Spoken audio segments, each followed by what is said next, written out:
namo sa kahanginan. Welcome for this afternoon show for another edition of your youth-oriented program, FYI, for Youth Information, only here at your number 1 AM radio station, DYWC. Kini ang programang gidisenyo alang kanimo Kamigz, batan-on ka man ug gulang. Welcome kamo sa atong programa sa kahanginan. So, kumusta ang atong mga suking tigpaminaw diha sa all over the province of Negros Oriental, from Canlaon City down to the last municipality of our province, the municipality of Pasay. And of course, di nato kalimutan mga Kamigz to, ang atong mga Kamigz diha sa Picas probinsya sa province of Negros Occidental, and to the other islands sa Bohol, Cebu, and northern part of Mindanao. Yes, and since we are live sa ato Facebook page sa DYWC Radio Bandilyo, and also sa ato ang makita o sapita sa ato YouTube channel for youth information, and actually mga Kamigz, we are also live sa cable channel 51 sa Field Products. Yes, so mga Kamigz, actually we are very grateful no na nitubag nitubag sa among hagit kaning atong mga fellow batan-on nga naa sa among likuran right now. Yes, so they actually belong sa Third Order sa Carmelite. So mga Kamigz, don't forget to visit, like, and subscribe to our YouTube channel for youth information. So mga Kamigz, maayong hapon. This is Kamigz Chicks with Kamigz Friend sa atong programang FYI for youth information.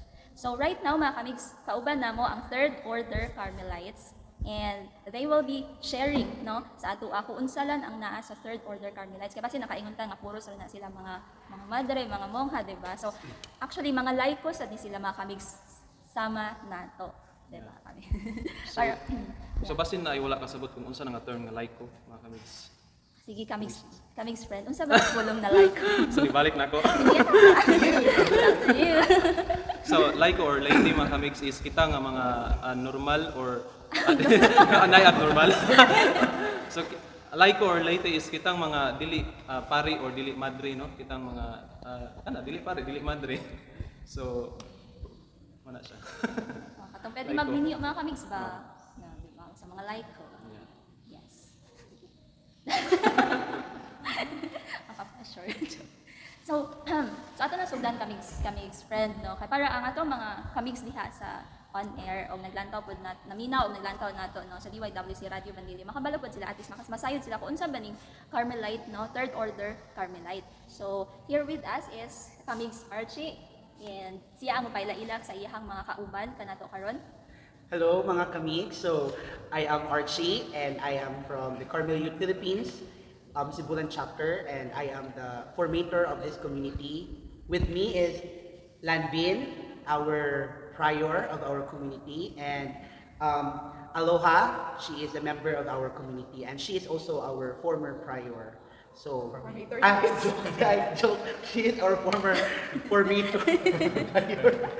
Okay, so, and we are the young, vibrant, and energetic member of the Carmelite Order, and just like other order, Carmelite Order is composed of three level.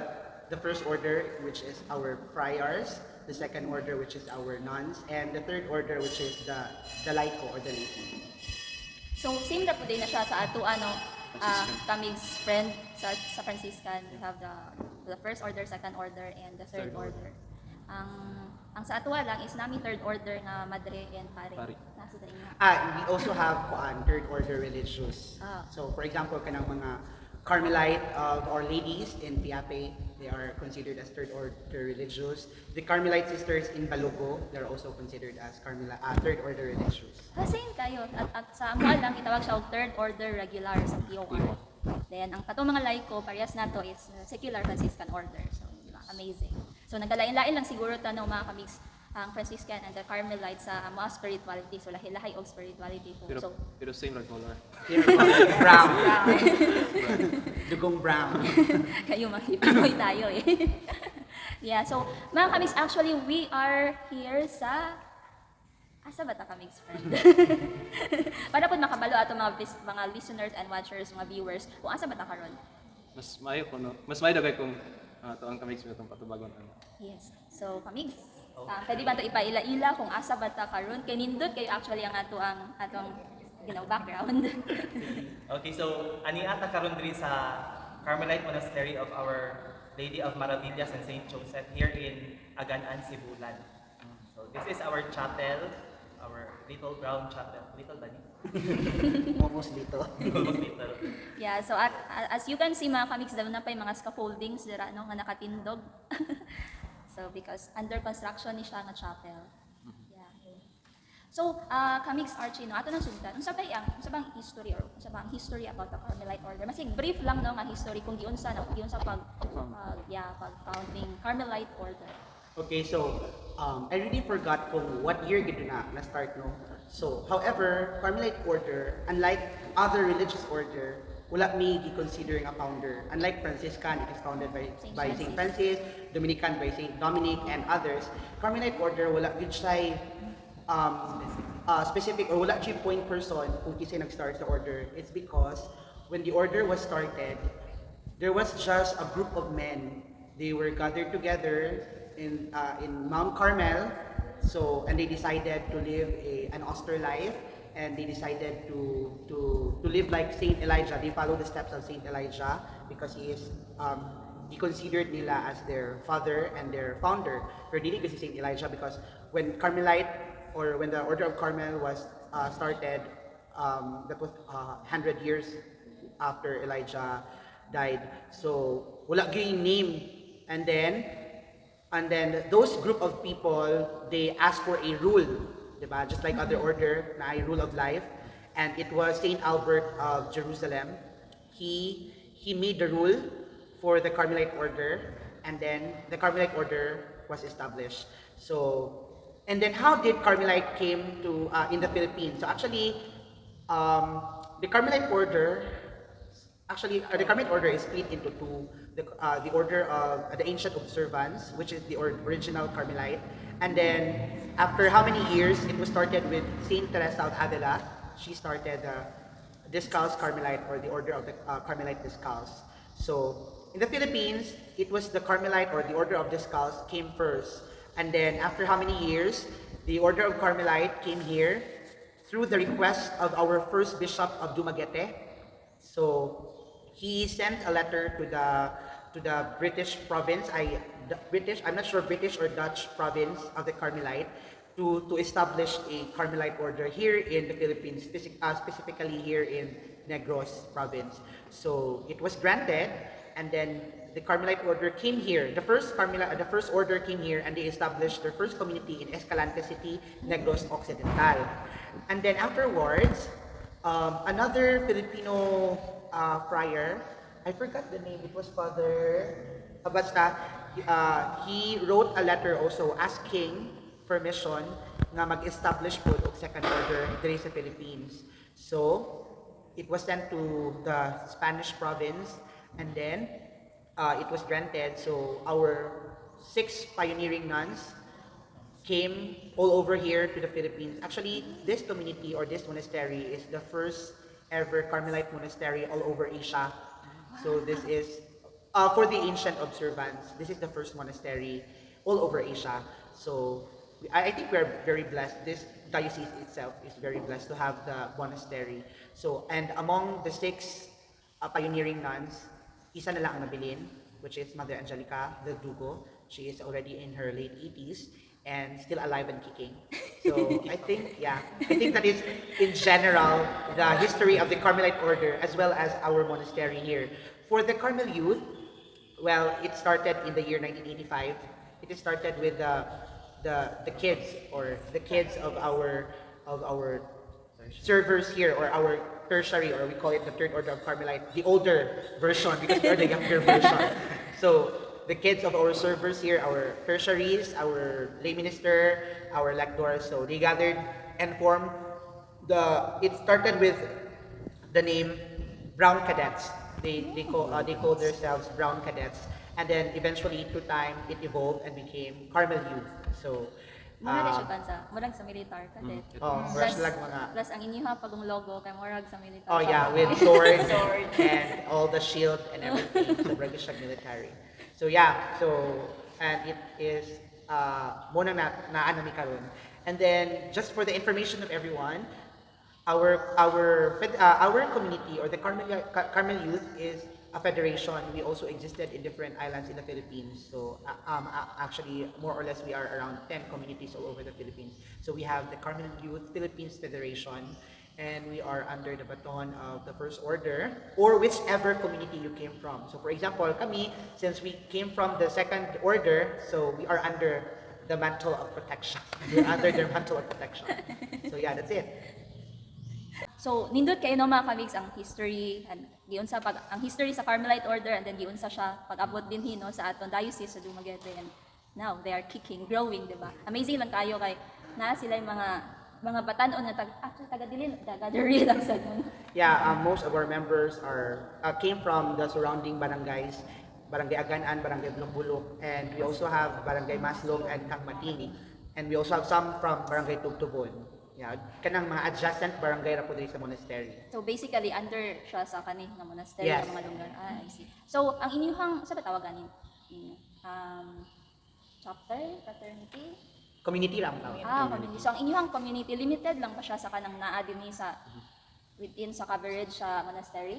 Actually, dili siya limited yun. Actually, we invited many, like, nag-invite naman mi og mga batanon, anyone coming from Dumaguete or sa proper Sibulan, as long as they find it kana bang like amazing or di po amazing, but like They find na the invite call. o yeah, if they are called to be in this community, then we welcome them. Actually, we call it like elder or mga elder member of us here, katong mga already married. We have members who came from like Dumaguete, but as of now kanang mga active na gyud nga mga batanon kanang wala pa naminyo, still studying, and most likely coming from the adjacent barangays po, mga silingang barangay. So, Kamigz Arch, unsa ba ang balik dahilahay man tag spirituality no? So ang spirituality sa Carmelite Order ba unsa? Our spirituality in the Carmelite Order is, number one is just like other order, prayer no, kanang yeah, it is the core of our order, prayer. Since Carmelite is established through kanagaling how do we call this, kanang hermitage, which is kanang imong mas ganahan ka mas deepen ang imong Solitude. communication with God. So the prayer, which it also includes the meditation already, and then we also have service. Even if Carmelite started as an Oster group or kanang hermitage group, our service is not of the same as other religious order, which is mendicant order. They are more of like very active in proclaiming the gospel and doing the works for God. Our service is more of like praying for the world, sort of like that. We pray for the world. Dili lang kayo ni makitaan in action, but the Carmelite being enclosed in the monastery, the prayer is their service for the world. And lastly, community. Carmelite order is, not community, but living together as a community rather. So in the Carmelite order, ilan ang gimmick it to a point that at the end of, actually our friars are also active, but at the end of the day, they should also live as a community, correct each other, and help each other grow to the fullness. And then, yeah, nana. So that is our spirituality. So, unsa lang ba ang mga different stages no sa formation sa Carmelite Third Order nga sa laiko sa atoa para sa atoa? Okay, so we have 3 different levels of formation. The first is aspirancy, and then after 6 months or 1 year, we proceed to temporary membership. And after 3 years or more, kanang makapasay na sila sa mga Board exam. Board exam. Board exam. Civil service abitaw. Kanang mga makapasay sila sa mga requirements nga padulong sa pagka full pledge, or we call it here solemn profess. So kana siya. So we have aspirancy, temporary, and full pledge membership. So mao na siyang tulo na mga stages in formation. So, pwede bang isang brief lang, no? Okay. Kamigz? So for the yeah, since I am the formator, so for the aspirancy, it is my task to inganyo, no, to invite, to persuade, especially young people, to live the Carmelite way of life. So when if they will show interest in joining their group, or for example, they are invited by some of our members, of course, I will talk to them initially and then introduce them the Carmel youth and the Carmelite order as a whole, just very short lang. And then since it is an aspirancy level, naa pa siya discretion to come and go. So she can participate or he can participate in our activities, or he may not. So, but as much as possible, we encourage them to participate in our activities para mas makabalugin sila sa among ginabuhat. And then, after a year, if na-observe po sa formator or some members na naagid siya desire to be part of the community, so if the council or the officers majority ang givote nga makapasar siya sa next stage, dili lang na siya basihan. For example, kami ang officers, and then mingon mi nga, si Ninya, pwede na siya mag-proceed for temporal. Dili lang siya kanabasihan.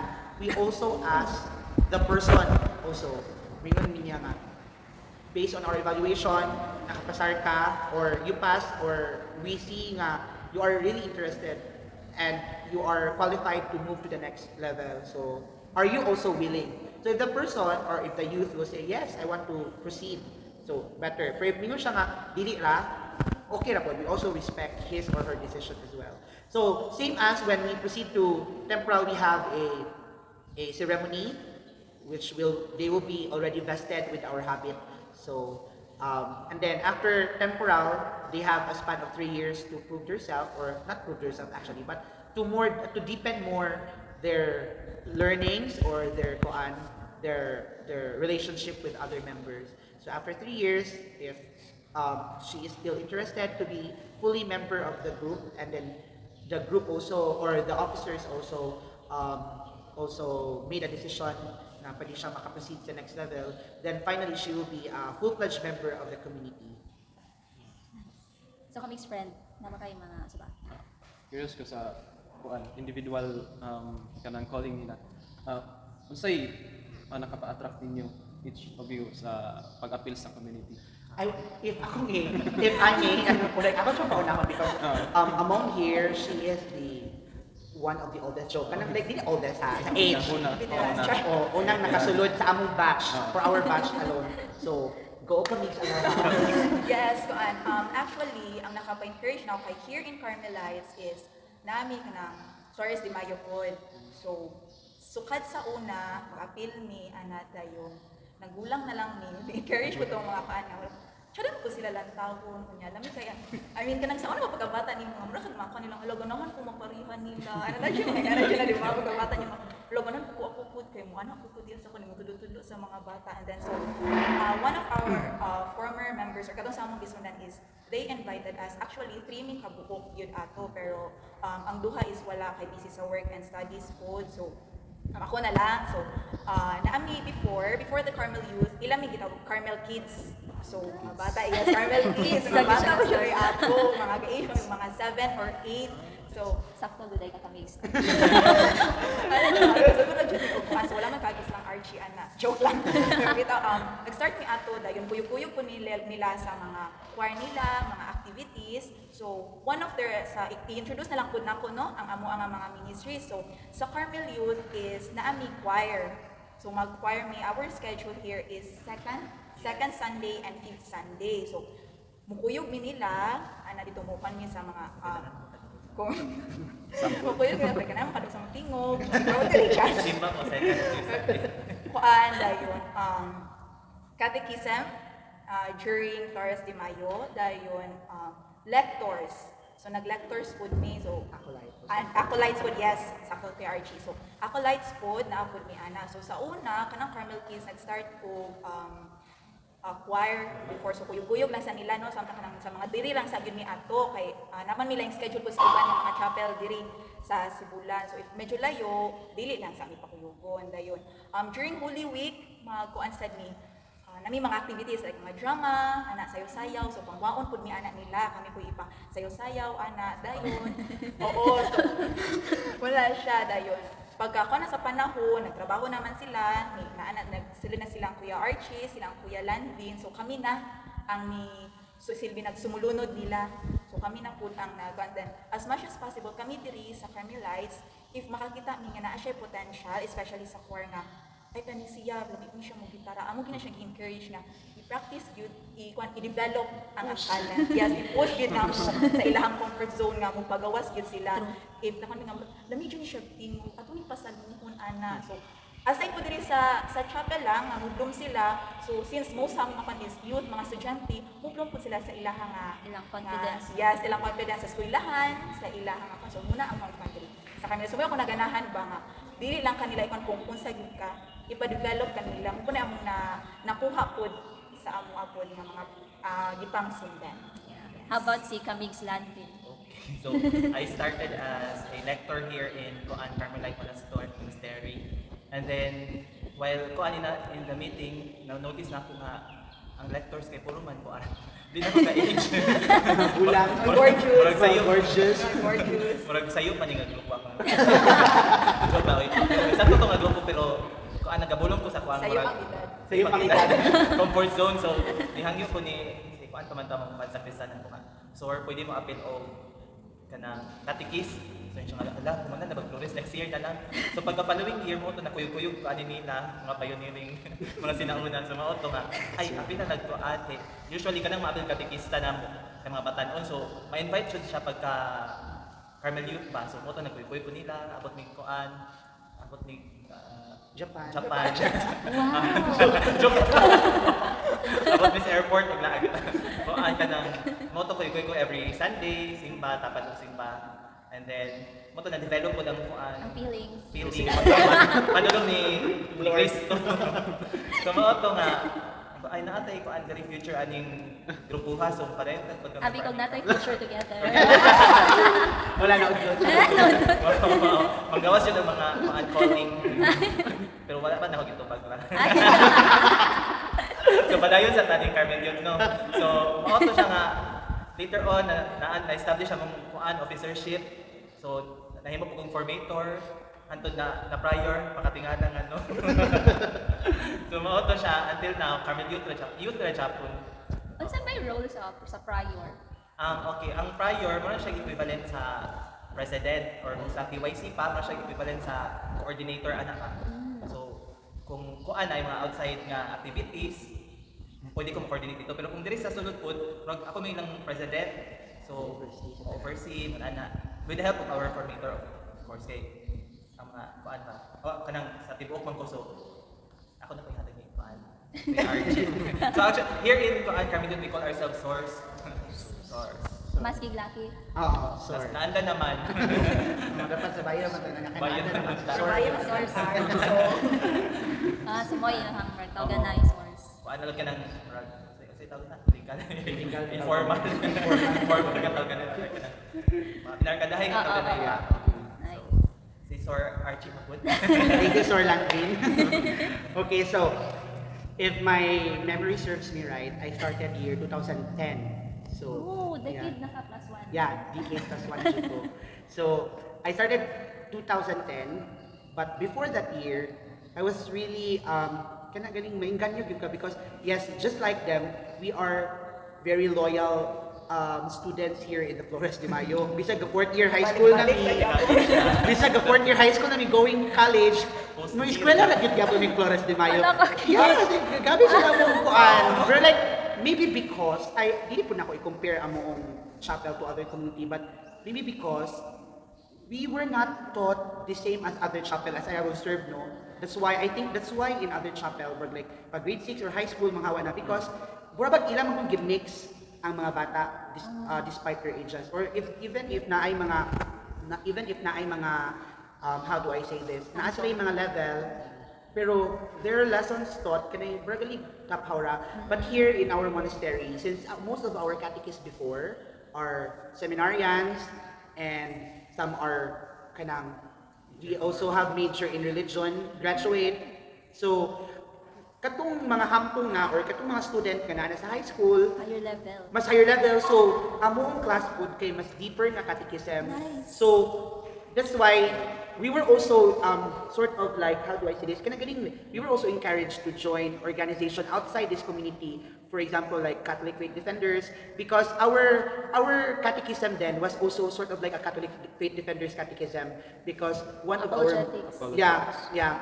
So, pero dili siya naka-deep kay we only have 1 month for Flores de Mayo. So, pero more of like kung sa dagat pa nananami sa mga tunga-tunga gali ang ilang teaching, well, di na gitong deeper gid kayo. Carmelite yun kayo. Kami na study gila mo. Nice. So, and then during our time, we were also very competitive as a student. So, like, I don't know, we just took Flores de Mayo very seriously.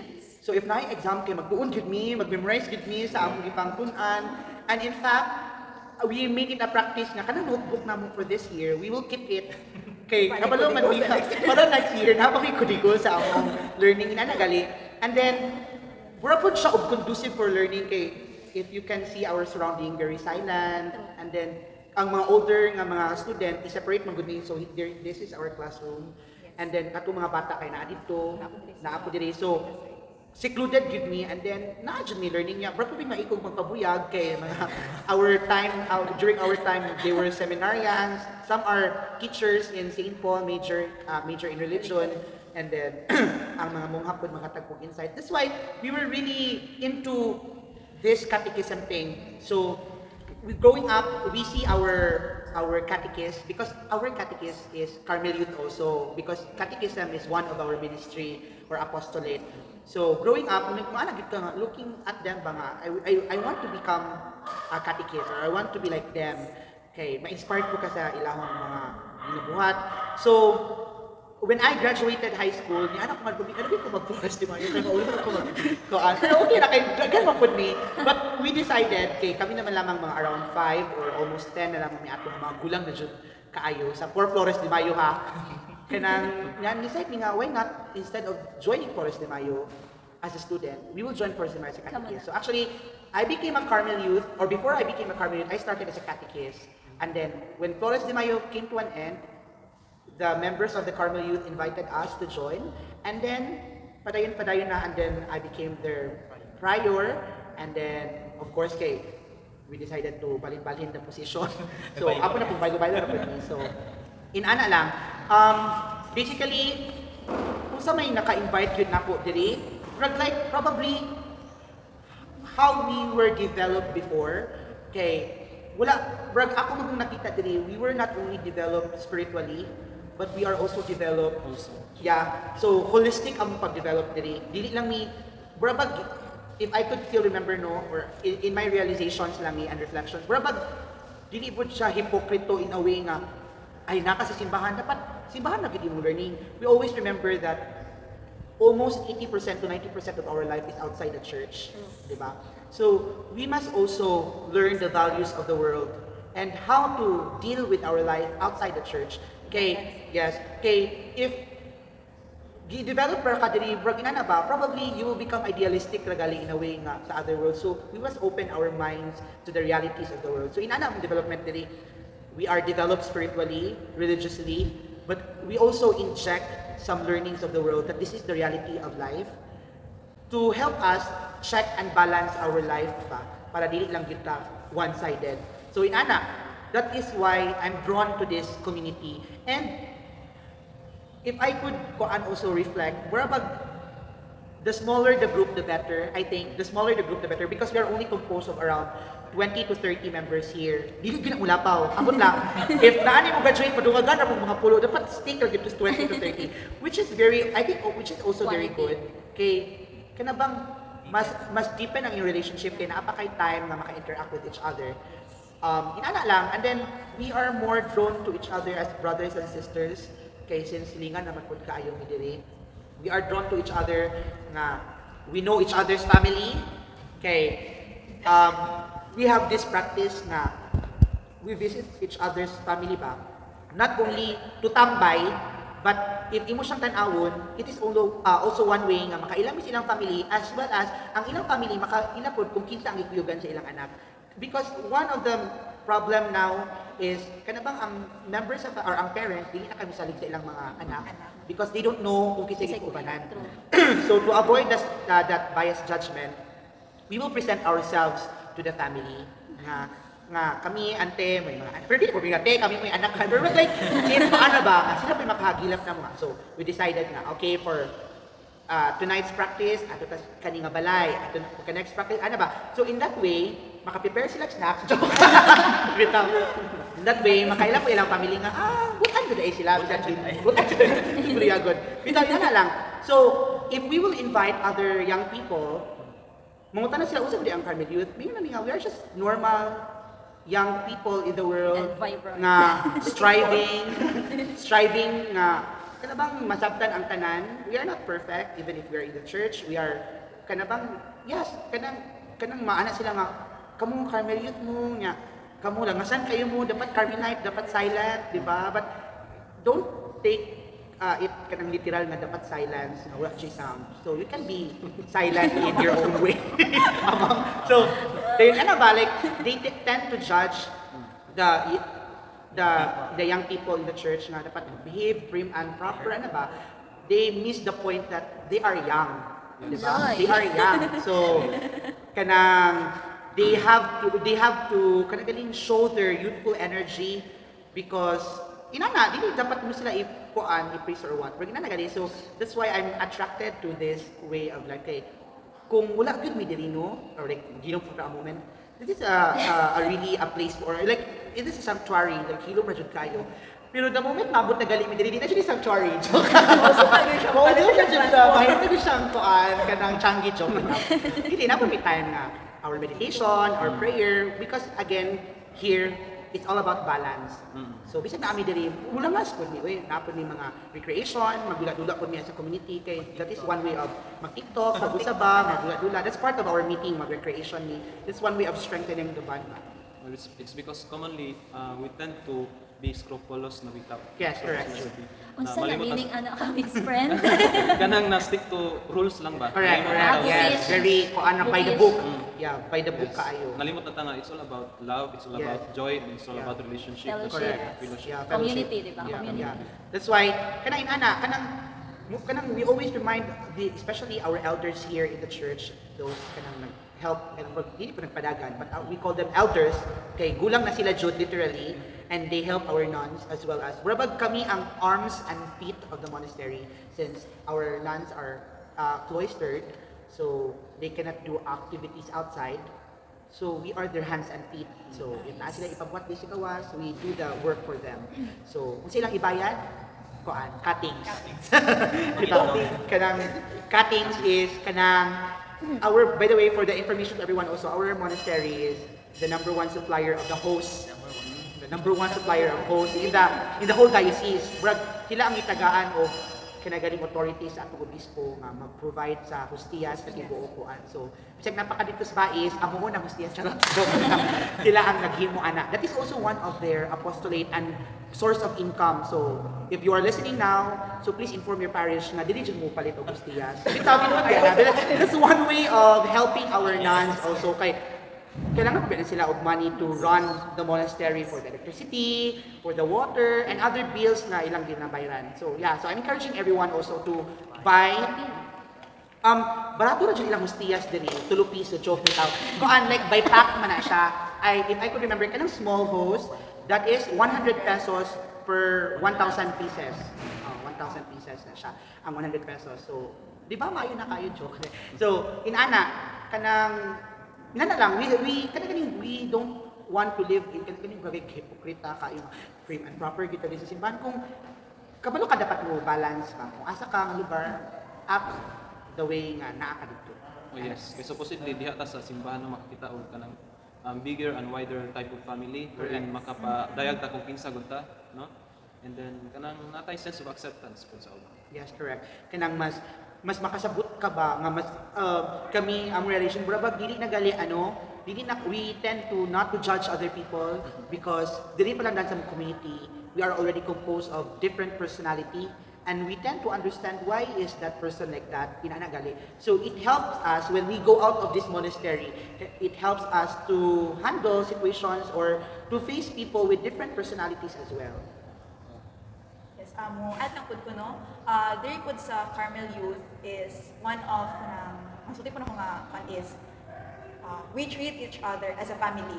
So dili lang miingon nga friends lang outside the house, friends lang diri, family gyud mi. So every Sunday mag-look up jud mi nga uy magkatapok na pud mi ana. Dili siya ingon nga abi kay aspirant ka, abi kay fully pledged mi.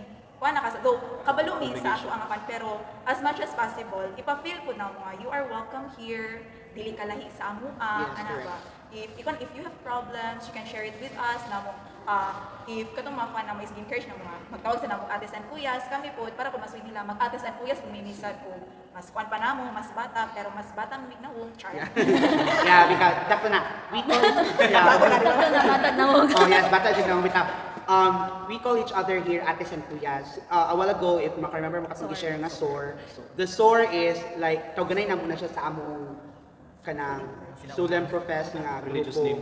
Yeah, religious name. Pero if outside na me, like, ana ate, kuan, bisag katong mga member na mga younger, katong aspirant na mo, we call them ate and kuya as well. So, we like treat each other as brothers and sisters. Kay, probably we got that practice, kay since we are a catechist, and then if we are dealing with kids, we always call each other ates and kuyas. For example, nag-klase nito, di ba ate Alohan, nga, music ito si Jesus, and so, by that time, brag nadala na mo siya nga, ates and kuyas na mo to ganay, regardless of our age. So we are immortal here. So yeah, kato. Yes, Kamigz, alo ka, pwede ba ni, like, lahi man gyud ang imong postura, imong suot karon, no? Pwede ba nimo na i-orient? Explain. Yeah, yes. Skizog model. Datay siya kayo siya no. Actually dili siya mao ang ako ang schedule dili sa kami ang Carmel Youth nami schedule sa amo ang kani siya gitawag ni siya habit so mutindog jud ko no. So mo ni siya kamo ang habit na so actually napod mi belo pod pero wala lang ako nasulot kay lector man ko so ako may schedule na basa ron so napod mi belo ani lang pud siya old cloth so dili na mo siya kami mga bayi is belo sa amo sa mga lalaki is hood ang ilaha. Yeah, so ilahan na dito. So, ang sa mga laki, isumpay ang ilahang hood sa ilahang scapular. So, before mi mo sulod sa among scapular is ginakisa dyan na siya na mo. Scapular? Yes, scapular. So, Scapular. scapular. Oo. Actually, if I may add, this is the original scapular. Scapular. Actually, Yes. the first, kanang apron is a scapular. Apron is a scapular. So, if I may explain sa scapular is a working clothing. It was intended, actually, before it became a holy device, or dili siya device, no? Garment, holy garment. It was a working garment, actually. So, the monks and the nuns before, they wear scapular to protect their clothes. Okay, during working, of course, when they're inside the monastery, dili man sila all prayer. You will learn it later on if you will interview the nuns. They also do works. So, if they're working, they have to make sure nga ilang po maprotektahan ilang clothes kay mo na ilang clothes forever. So, to make sure nga dili siya mahugaw, they wear apron. Now, like thousands of years ago, nagpakita si Mama Mary ni Simon Stock and she gave it to Simon Stock the scapular. So, brag nag-wonder po si Simon Stock, isa man siya, siya? Because scapular actually represents humility. So this represents humility, di ba? This is very dirty. This is, kung apron guni, this garment will protect your inner clothes from getting dirt.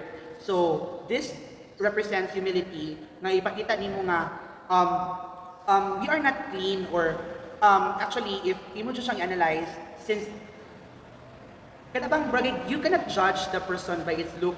Okay, wala ta kabalo nga dirty siya outside but when you see inside he is or she is actually clean. So bragig inana ang symbolism. So that's why it became very kana galing symbol of humility also the scapular. So this is the original scapular. What you are wearing is the prototype chopit. But like brush og like the actually that's why we encourage also or we give we give kanang info drive nga if you wear scapular nga we encourage everyone to wear clothing scapular. Okay, scapular is a cloth made of cloth gina siya dapat. However, if dili siya available ang plastic na available sa inyo, make sure, para ko on, plastic na kung na-wear karon, make sure in the inside, naman na siya opening diri, na siya kuan, brown na cloth sa sulod. Oh, there should be a brown cloth in the inside. Bisag plastic yung gisulod ng scapular. So that's why, continue sa yung pag-explain. Tradition number pa. Okay, so, ano siya sa mga aspirants, so, ang among sa among belo is white na siya. Aspirant, wala. Ay, for the joke na to. Pero bitaw, for the aspirants is wala sa silay scapular. So plain polo and skirt lang yun. Muna siya sa mga aspirants. Sa laki? Sa mga laki is polo and then black pants. So muna siya mixed landing. Oo, ni landing. Dahil for the temporal, naa na silay scapular. And then, for their belo, nanapod sila yung belo, pero ang belo is white. So, pareha po sa mga mongha, inanapod ilaha. So, actually, if mangutana mo, nga nung nakakuan ani, asa mi og nakakuha og design, ang mga monghas ang nag-decide sa amo nga or nag-design sa amo nga habit. So, since this is holy, every time mo sit down naman ni siya back. Ano siya, so, di na mo ni siya lingkuran. So amo na siyang ibutang na mo diri sa tubangan and then usa mi mo lingkod. So as much as possible dili na to siya lingkuran, dili siya tumban as much as possible. Kay holy man siya. That's why we kiss our scapular before wearing it. And then later on if before di sila makuha kana sa mga is magwa sa mi mura kan ceremony, mura may ceremony ba atong tawag anak Kuya Archie. Ceremony dayon amo silang suluban sa ilahang habit katong sa mga temporal namo, amo silang suluban atong sa ilahang scapular o kami po na mosulod sa ilahang white velo. Later on if mag-fully pledge na sila, mo solemn profess na sila, is magwan niya na amo na siyang i-insert sa mga misa. So diha na ma-change na ang ilahang velo from white to brown, and then aside pud sa scapular na apon mi ginkuan sa ilahang cape. So na apon mi cape pud nga ginasuot po. So, ang cape is ginasuot na mo na siya during fiestas and solemn kanang solemn day or kanang mga solemnities rather. Solemnities. Binakog during wars. During wars, yes. Pwede mo siya so, mauna siya. Ang amo schedule na is every second and fifth Sunday. So, ginako na mo siya sa mora po na choir. Mora po na siya ang amo ang so, siyempre, di po na may kuhan na, ay, abi simbahan mo dapat, namong simbahan dapat, sige na mo magsulutan yan na, di po na mawalaon ang among sa kanya, balance na po, gyapon nga, kung ganahan ka nga, masulot imo ang dress, anak, na po kay time na isulot po nimo ang imo nga dress, so, anak, gibalance lagi na mo ang mga outside world, kaning diri sa Carmelites. Yes. So mga Kamigz, I think daghan na kayo silang learnings no, na nahatag na share sa atua karong adlaw, and I hope you are learning actually with us. So mga Kamigz, ano ba mo yung mga message sa mga fellow batanon no, na naminaw, naglantaw ka nato sa kaningan? Alright, so in behalf of our community, we are inviting the young people, actually, sa may age, naman age limit, as long as you're already 12 years old, diba? 12 years old and above, wala na may limit, and above rin ng istorya. Okay, mga kuyawan ako bandiri. 12 years old and above, and kanang you want to live an extraordinary life, no, outside your comfort zone, and yeah, makantag patay, makantag kuan, buhi, unsa pa, bitaw, we are inviting you to be with us or to be one of us, the Carmel Youth, and you can just visit us here in the monastery every Sunday at second mass, 7:30 a.m. Actually, every Sunday we have two masses here, 6 a.m. that is Cebuano Mass, and 7:30 a.m. that is English Mass. We only have two masses here every Sunday, and for our daily masses, we only have one mass that will be at 6 a.m. So that's from Monday to Saturday, and alternate na siya, Bisaya, English, Bisaya, English. So you can come here and inquire about us, or you can just simply message us in our Facebook page, Carmel Youth Philippines, Sibulan chapter. So basically, we are just here every Sunday. So pwede na po maka-inquire na mo, you can ask more about us, or you can message us in our FB page. Again, that is Carmel Youth Philippines, Sibulan chapter. So what are you waiting for? Come and join us.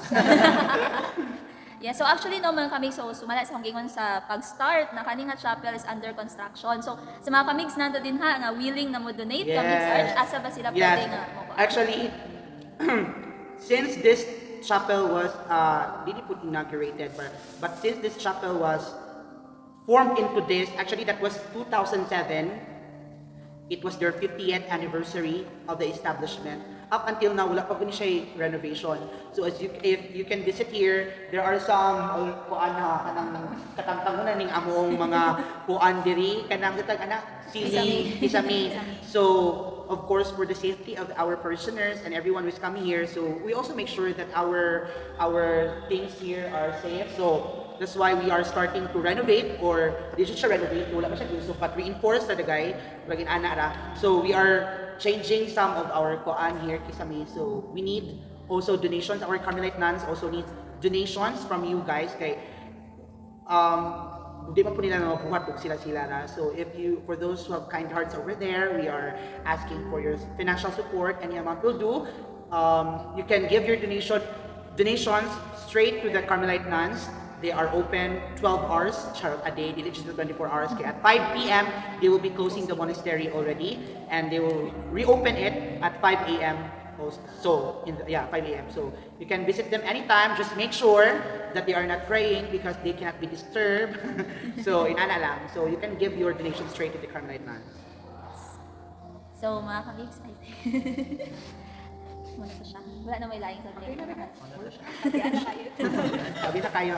So mga Kamigz, Kamigz Archie, Kamigz Alawan, and Kamigz Lanpin, salamat kayo sa inyong time nga gihatag kanamo karong adlaw, no? Thank you sa inyong pagtubag sa tawag na mahimong mo share about the Third Order Carmelite sa ato ang mga Kamigz sa kahanginan. So sa lang sa atong halangdong obispo sa Diocese of Dumaguete, Most Reverend Jolito B. Cortez, ato station manager sa DYWC 801 Radio Bandilio, Reverend Father Ramonito Mata, sa DYWC Happy FM Sir Elmer Logatima, sa tanang staff and technicians on board.